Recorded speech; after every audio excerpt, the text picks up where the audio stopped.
All right. So Angela says, after talking to TSA, I was told that passengers give consent to search as soon as they purchase a ticket. Is that correct? Well, John, right, taught that, right? That first of all, let's back up.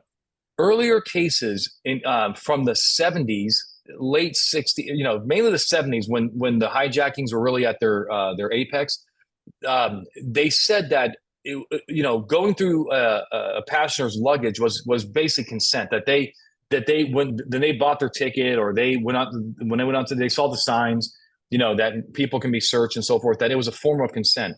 But the problem is that started falling apart in the 1990s when courts were challenged, like, well, consent, and if it's truly consent, that means you can revoke or modify the consent at any time. If you can't modify or revoke the consent, it's not consent, it's coercion, right?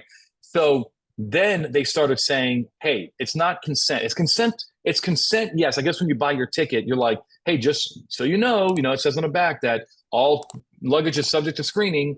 So if you want this ticket, if you don't want to ride Greyhound and you want to ride the Greyhound of the skies, i.e. Southwest, you're going to have to agree to search. But then when you go to that point of no return, or the point of no exit, which is either the sign, that sign, or it's submitting your ID, at that point, it's no longer consent.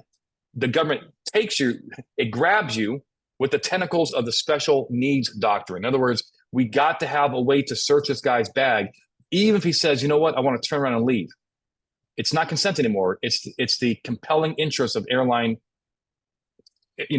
travel, or air safety. So Angela, yes, it is consensual at first.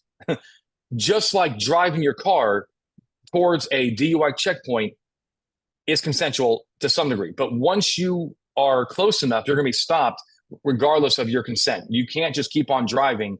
They're going to stop you, and they're going to talk to you, and they're going to see if you're intoxicated. That is the special needs doctrine, and same with courthouse inspections and business inspections for health inspections and so forth.